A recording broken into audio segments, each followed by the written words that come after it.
Hello दोस्तों, मैं वीरेंद्र। मैं आप लोग को शिवांश एजुकेशन हब की तरफ से मैथ्स पढ़ाने जा रहा हूँ। प्रीवियस क्लास में जो है सो हम लोग पढ़ चुके हैं रियल नंबर के बारे में, लेकिन उसमें जो है सो कुछ परिभाषा आप लोग को लिखवाया गया था।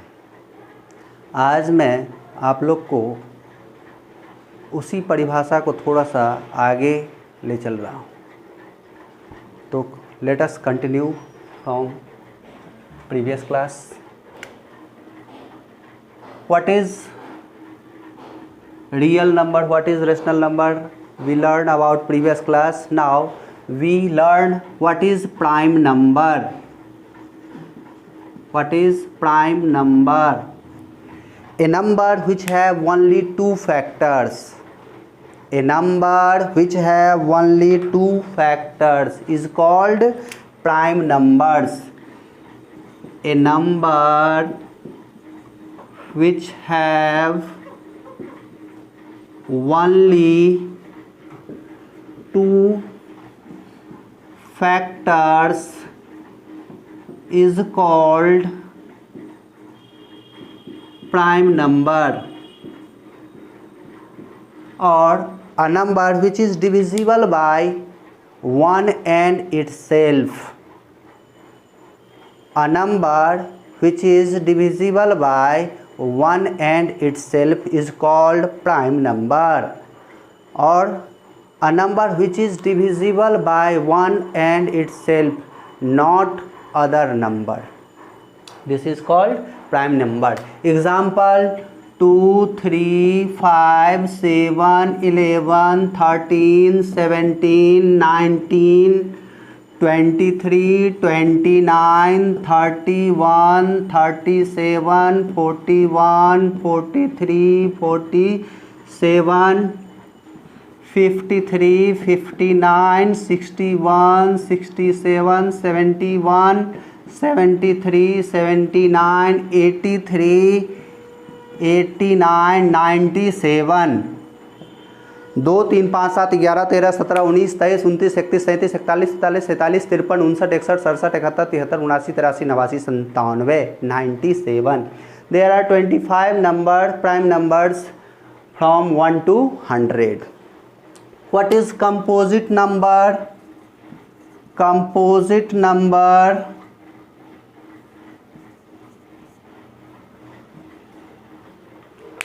a number which have more than two factors is called composite number.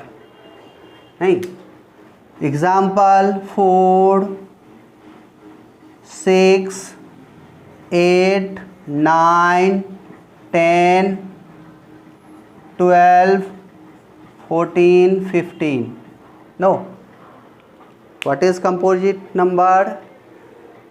वह संख्या जिसके दो से ज़्यादा अपवर्तक हों, फैक्टर्स हों, उसी चीज़ को क्या कहते हैं? कंपोजिट नंबर और भाज्य संख्या।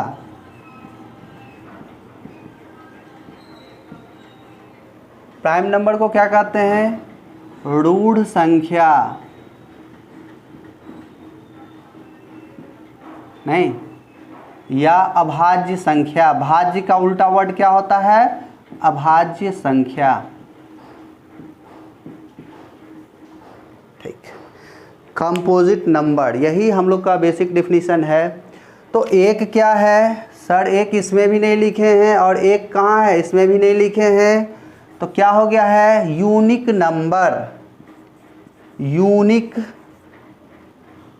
Number, a number which have only one factor is called unique number.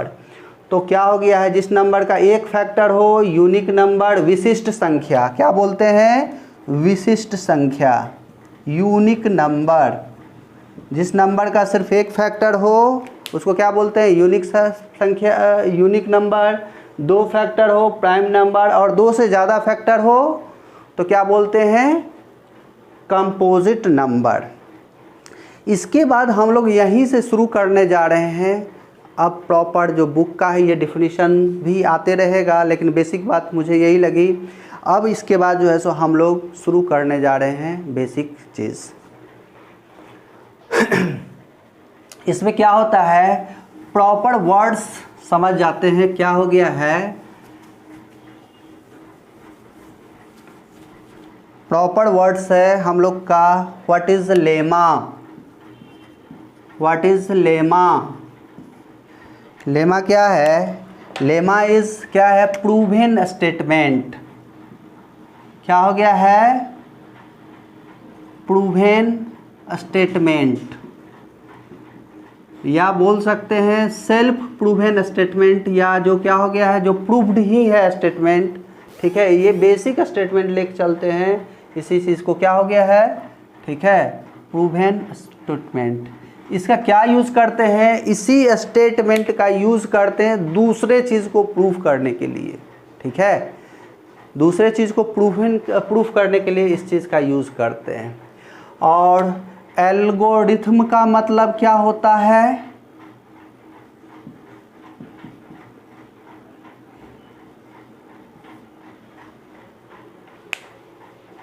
Algorithm का क्या होता है, प्रूवन स्टेटमेंट का बार बार जो रिपीट कर रहे हैं, ठीक है, उसी चीज़ को क्या बोलते हैं, एल्गोरिथम बोलते हैं।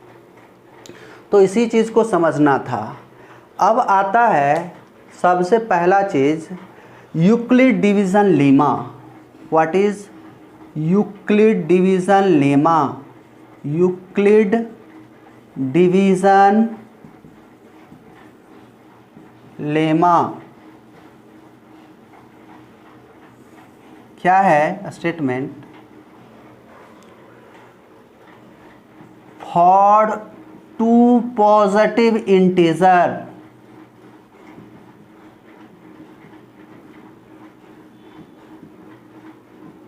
इंटीजर x and y,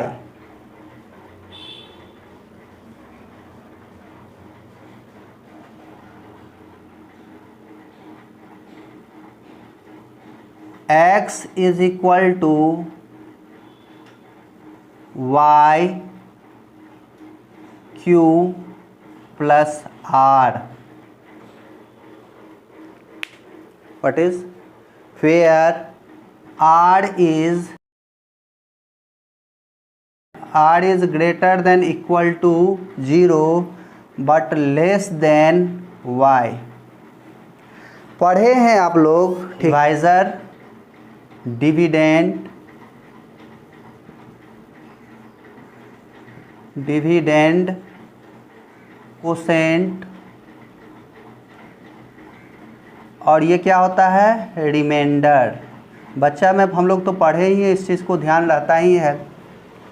तो यही चीज़ क्या हो गया, भाज्य, भाज्य, भाजक, भागफल, शेष। क्या बोलते हैं इसको, भाज्य, भाजक, भागफल, शेष। नहीं तो क्या हो गया है, ये चीज़ हम लोग बचपन में ही पढ़े हैं, भाज्य बराबर भाजक गुने भागफल जोड़ शेष। वही बात यहाँ लिखा हुआ है, इसी चीज़ को समझना था। ठीक है, ये डिवीज़न, यूक्लिड डिवीज़न लेमा का जो स्टेटमेंट है, for two positive integer x and y, x is equal to y into Q plus R, या can be expressed in the form of, ठीक है, x is equal to y into Q plus R, where r is greater than equal to 0 but less than y। यानी क्या हो गया है, शेष जो है सो भाजक से छोटा होता है, शेष 0 हो सकता है या बड़ा हो, 0 से बड़ा हो सकता है। वही बात इस चीज़ में लिखा हुआ है, समझ में आ गया। और इस चीज़ का यूज़ कहाँ करते हैं, यूज़ कहाँ करते हैं, ओनली डिवीज़न के लिए यूज़ करते हैं। किस चीज़ के लिए यूज़ करते हैं, डिवीज़न के लिए यूज़ करते हैं। ठीक है, यूक्लिड डिवीज़न लेमा। अब इसी में आता है एक वर्ड, यूक्लिड डिवीज़न एल्गोरिथम। क्या, एल्गोरिथम। तो एल्गोरिथम में क्या बोले थे, यही चीज़ सीरीज़ में आएगा, यानी रिपीट टाइप का होगा। और उसी चीज़ के लिए हम लोग क्या कहाँ यूज़ करेंगे, यूक्लिड डिवीज़न एल्गोरिथम कहाँ यूज़ करेंगे, HCF निकालने के लिए। HCF निकालने का बहुत सारा प्रोसेस होता है, तो उसमें जो है सो हम लोग डिवीज़न मेथड से जो यूज़ करते हैं उसी चीज़ के लिए हम लोग यूज़ करेंगे। तो मोटा मोटी तौर पर इस बात को समझ रहे होंगे। सबसे पहला चीज़ इसमें क्या क्या टर्म यूज़ होता है, lemma, algorithm, Euclid division lemma और Euclid division Euclid's division algorithm. ये बात समझ में आया तो ठीक है। अब इस पर क्या हो गया, कहाँ यूज़ करते हैं, तो ये बता दिए। यूक्लिड डिवीज़न लेमा कहाँ यूज़ करते हैं, भाग के लिए, डिवीज़न के लिए, डिवाइड के लिए। और यूक्लिड डिवीज़न एल्गोरिथम किस चीज़ के लिए यूज करते हैं, HCF यानी मौसौ, क्या, महत्तम समापवर्तक। क्या चीज़ के लिए, महत्तम समापवर्तक नहीं। और ये क्या चीज़ के लिए यूज़ करते हैं, HCF हाईएस्ट कॉमन फैक्टर या GCD ग्रेटेस्ट कॉमन डिवाइज़र। तो बात को समझ गए होंगे। इस चीज़ पर थोड़ा सा क्या हो गया है, रखते हैं, उसके बाद फिर आपको जो है सो तुरंत इस पर कुछ क्वेश्चन सॉल्व करवाया जाएगा। तो हम लोग क्या हो गया है, जस्ट अब हम लोग क्वेश्चन करने जा रहे हैं। क्वेश्चन को थोड़ा सा देखेंगे, ठीक है। क्या हो गया है, 45 को 7 से डिवाइड कीजिए यूजिंग यूक्लिड डिवीज़न लेमा। 45 को 7 से डिवाइड कर रहे हैं तो क्या हो जा रहा है, 7 6 जा 42 और ये क्या हो गया है 3 नहीं। तो क्या हो गया है, ये चीज़ हो गया 7 क्या हो गया है डिवाइज़र 45 डिविडेंड 6 कोसेंट 3 रिमाइंडर। और इसी चीज़ को हम लोग क्या लिखते थे, से क्या हो गया 45 इज इक्वल टू 7 × 6 + 3। तो क्या हो गया है, ये चीज़ लिखते थे।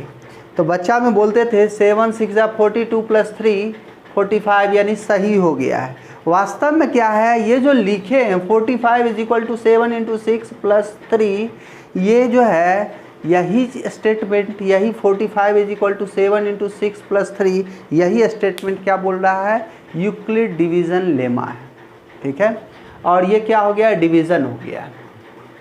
अब यही कहता 45 और क्या हो गया है 60 का HCF का था। तो 45 का और HCF में हम लोग कौन सा यूज़ करते हैं, कौन सा थ्योरम यूज़ करेंगे, तो यूक्लिड डिवीज़न एल्गोरिथम। तो क्या हो गया है, पहले हम लोग डिवीज़न मेथड से निकाल सकते हैं। तो बड़ा कौन सा है, छोटा कौन सा है, तो बड़ा 60 है, छोटा कौन सा है 45। तो क्या हो गया 60 में 45 से डिवाइड करेंगे, ठीक है। क्या हो जाएगा 1 टाइम कितना हो गया है 45, क्या रिमाइंडर आया 15। अब जो रिमाइंडर आया है उसको डिवाइज़र लेना है, और जो फर्स्ट डिवाइज़र था उसको क्या लेना है एज डिविडेंड, ठीक है।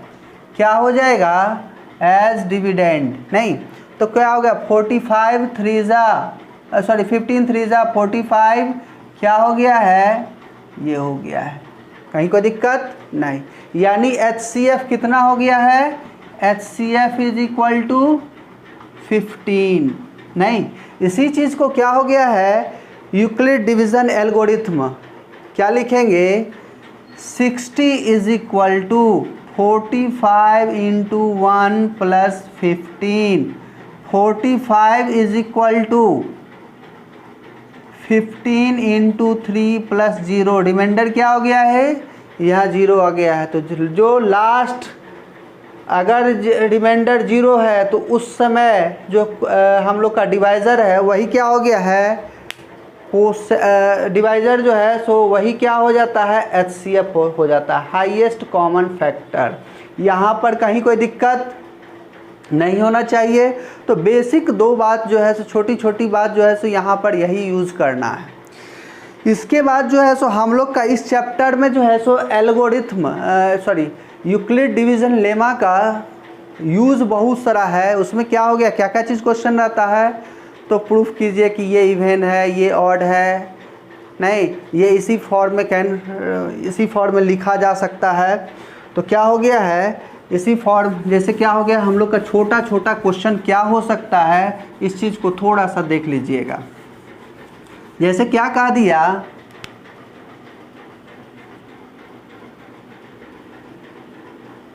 कोई भी नंबर जो है 4m हो सकता है, 4m+1 हो सकता है, 4m+2 हो सकता है, 4m+3 हो सकता है।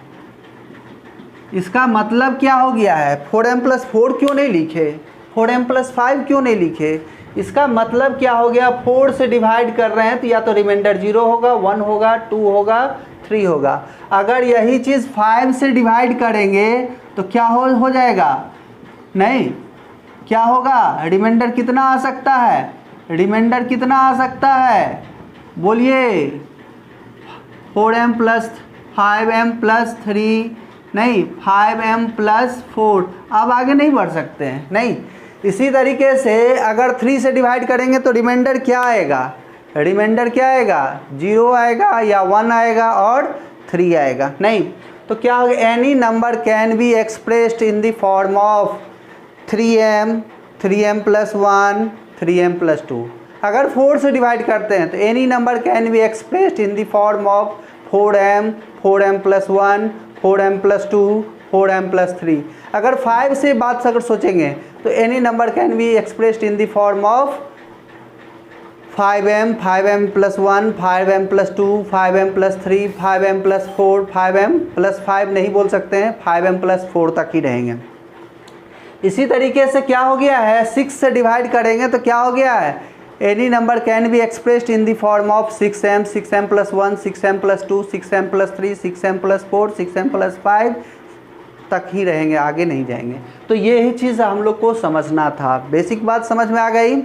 अब इसी में क्वेश्चन छोटा छोटा हो जाता है, ठीक है, जो क्या हो गया है, 4m और 4m+2 क्या है, इवन है।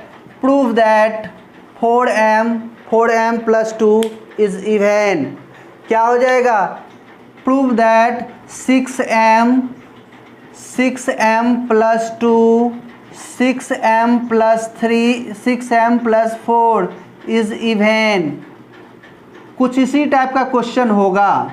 इसी तरीके से क्या हो जाएगा, कुछ और भी क्वेश्चन लिखा जा सकता है, 4m+1, 4m+3 is odd, 6m+1, 6m+3, 6m+5 is odd. Prove that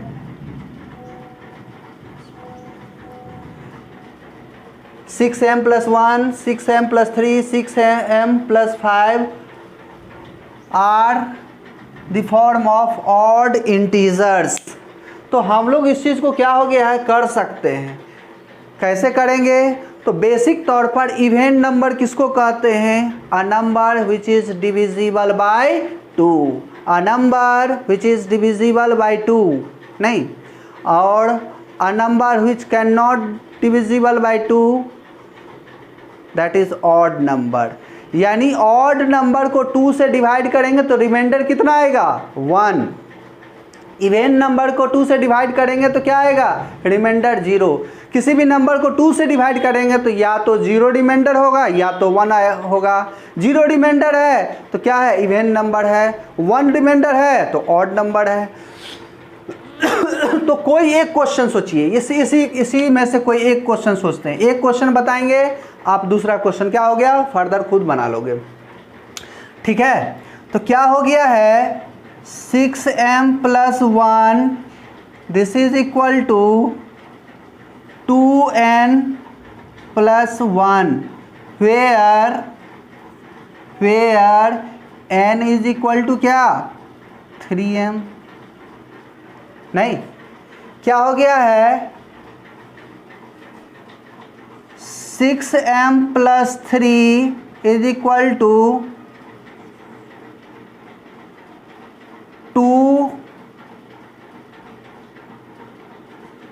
6m + 2 + 1 this is equal to, ठीक है, 2n + 1 where n is equal to 3m + 1। बात को समझिएगा, इसमें कॉमन क्या ले सकते हैं, इसमें कॉमन क्या ले सकते हैं, 2 कॉमन ले सकते हैं। तो 2 कॉमन ले लेंगे तो क्या बचेगा 3m और यहाँ क्या बचेगा 1, तो वही 3m + 1 लिखा हुआ है। इसी तरीके से बोलिएगा 6m + 5 इज इक्वल टू क्या हो जाएगा 6m + 4 + 1 this is equal to 2n + 1 where n is equal to क्या हो जाएगा 3m + 2। तो मतलब क्या समझ में आया, ऑड नंबर का फॉर्म क्या होता है 2n + 1। Form of odd number क्या होता है 2m + 1। तो ये क्या हो गया, हम लोग का ऑड नंबर प्रूफ हो गया है। तो इसी तरीके से थोड़ा सा बताइए, क्या आप इसको एक्सप्रेस कर सकते हैं? कर सकते हैं, सिर्फ यही चीज़ लिख देना है। ठीक है, इसको क्या लिखेंगे 2n, इसको क्या लिखेंगे 2n where n is equal to 2m + 1। यहाँ 4m को क्या लिख सकते हैं, तो आप इस चीज़ को बना लीजिए। नहीं, दिस इज इक्वल टू क्या होगा, इसी चीज़ को क्वेश्चन को बनाना है। तो क्या हो गया है 4m this is equal to 2n where n is equal to क्या n is equal to 2m 4m + 2 है this is equal to 2n where n is equal to कितना 2 कॉमन ले लिए है, तो क्या हो गया है 2 और ये 1, तो क्या हो गया है 2m + 1। तो बात को समझे। ठीक है, हम लोग का जो फॉर्म है कौन सा है, कौन सा फॉर्म चेक करना था, इस फॉर्म के कारण क्या बोल रहे हैं इस फॉर्म के कारण ही क्या हो गया है इवेन नंबर बोल रहे हैं, फॉर्म ऑफ इवेन नंबर। बात को समझे कि नहीं समझे। उसी तरीके से क्या हो गया है, तो ये देखिएगा कोई एनसीईआरटी में एग्जाम्पल है, कोई क्या हो गया है क्वेश्चन सब दिया हुआ है, तो इस क्वेश्चन को क्या कर सकते हैं बना सकते हैं। ये बात समझ में आ गया। Cube of so that cube of any integer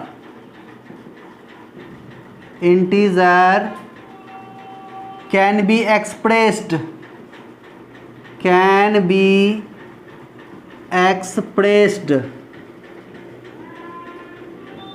in the form of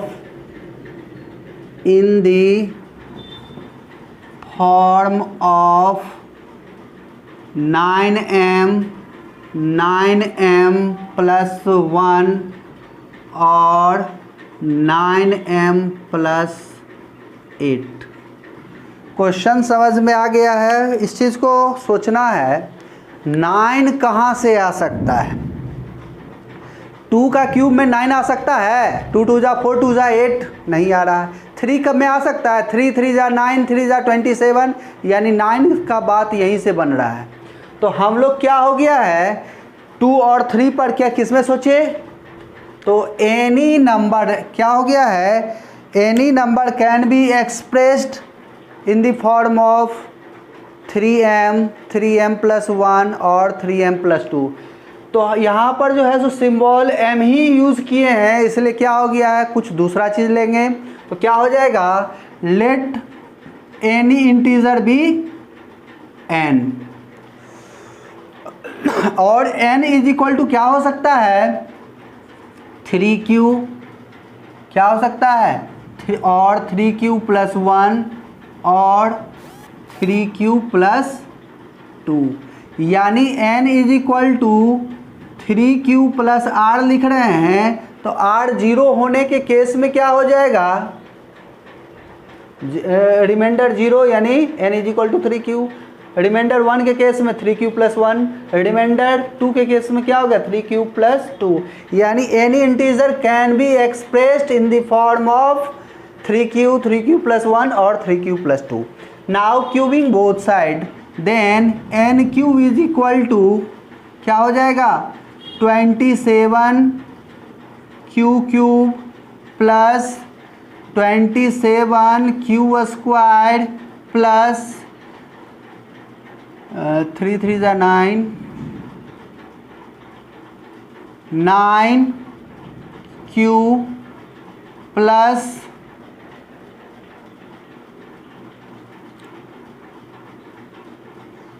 r³। बात समझ में आया?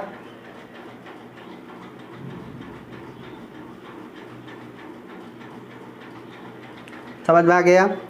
तो यही चीज़ है, इस चीज़ को समझना था। अगर r का वैल्यू इफ़ r = 0, केस 1 है, r = 0, देन nq क्या हो जाएगा, nq = क्या हो जाएगा, 27q³ + 20,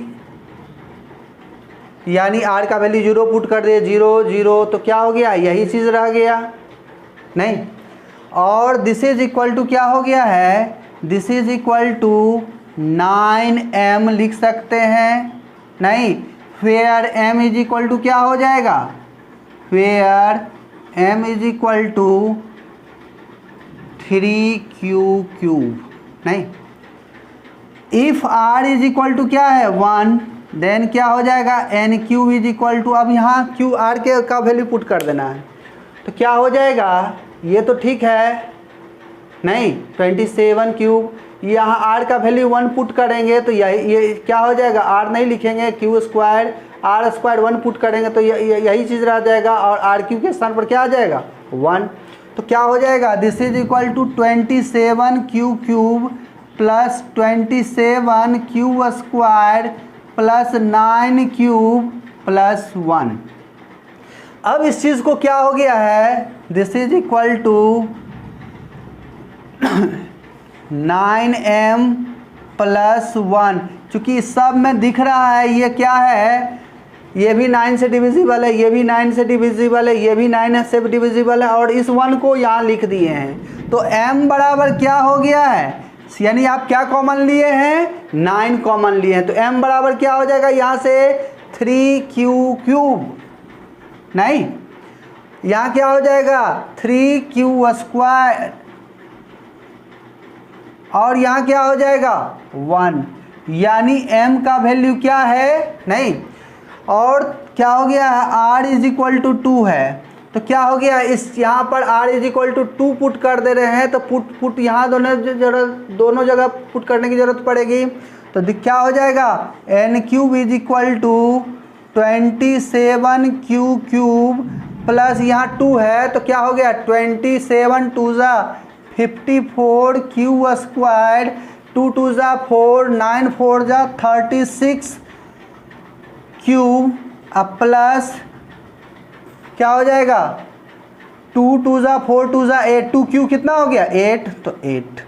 अब बताइए क्या बोले हैं, किस फॉर्म में ये हो सकता है, तो बोल ही रहा है 8, तो यहाँ पर तो 8 आपको दिख रहा है, इस सब में कॉमन क्या है 9 है, इस सब में कॉमन क्या है 9 है, इसमें कॉमन क्या है 9 है। तो अब इस चीज़ को क्या लिख सकते हैं, नहीं 9m + 8, नहीं क्या लिख सकते हैं 9m + 8, तो where m is equal to क्या हो गया है, m इज इक्वल टू, अब बोलिए कॉमन क्या लिए हुए हैं, तो 9 इसमें लिए हुए हैं, तो क्या हो जाएगा 3q क्यूब, इसमें कितना है 9 6 जा 54, तो क्या हो जाएगा 6q स्क्वायर्ड, और इसमें क्या हो जाएगा 9 4 जा, तो प्लस 4q, नहीं, और ये 8 क्या हो गया, अलग से लिखा ही हुआ है, तो ये क्या हो गया where m is equal to, ठीक है। तो हम लोग का जो क्वेश्चन कह रहा था क्या, so that cube of any integer can be expressed in the form of, ठीक है, 9m प्लस 1 9m प्लस 8, तो ये चीज़ आप इस तरीके से कर सकते हैं। अगला जो टॉपिक होगा हम लोग का क्या होगा, फंडामेंटल थ्योरम ऑफ अर्थमेटिक्स से होगा, और उसी के साथ क्या हो गया है एलसीएम एचसीएफ पढ़ने जाएंगे, ठीक है। और उस पर क्या हो गया है, कोई भी नंबर लास्ट में जो है सो उस पर जीरो कब आता है नहीं आता है, ये सब चीज़ पर डिस्कशन करेंगे। और यहाँ पर देख लीजिएगा हम लोग का ये मैथ्स का चैनल आ रहा है, मैथ्स जो आपका वीडियो जो आ रहा है शिवांश एजुकेशनल हब पर आ रहा है, आप उस चीज़ को क्या हो गया है लाइक करें, ठीक है, शेयर करें, और क्या हो गया है बेल आइकन का बटन दबाएं, ठीक है।